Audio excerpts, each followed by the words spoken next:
Peut-être d'abord un tour de table sur l'un des événements positifs, puisque c'est le ton de l'émission aujourd'hui, l'un des temps forts positifs qui vous a marqué au cours de 2014. On commence peut-être par vous, Dorsa Famdani. Alors moi, évidemment, enfin, je vous salue tous. Et moi, c'est les élections présidentielles en Tunisie, puisque ça se passe là, maintenant, aujourd'hui. Je salue la Tunisie pour son courage, le peuple tunisien aussi. Et pour moi, la sortie de cet album, le grand hommage à Barbara Fayrouz, dont on va parler tout à l'heure. Dont on va parler en effet. La Tunisie, on le rappelle, aujourd'hui, second tour en effet de la présidentielle face à face.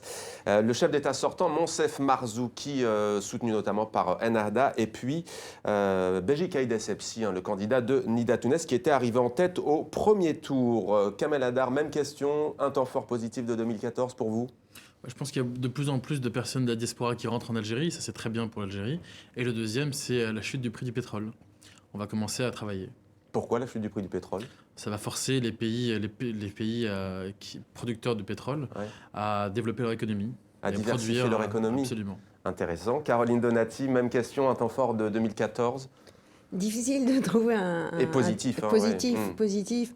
Je rebondirais plutôt sur l'audace de ces jeunes qui viennent du monde arabe et qui continuent à filmer, et en Syrie aussi, et dont on voit des films émerger aujourd'hui de jeunes créateurs et qui commencent à être connus.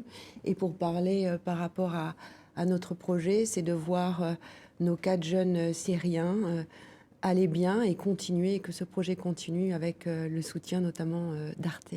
Et on va y revenir. Inde Twissat, je me tourne vers vous. À Kenitra, au Maroc, vous êtes en direct dans Maghreb Orient Express. Un temps fort positif de 2014?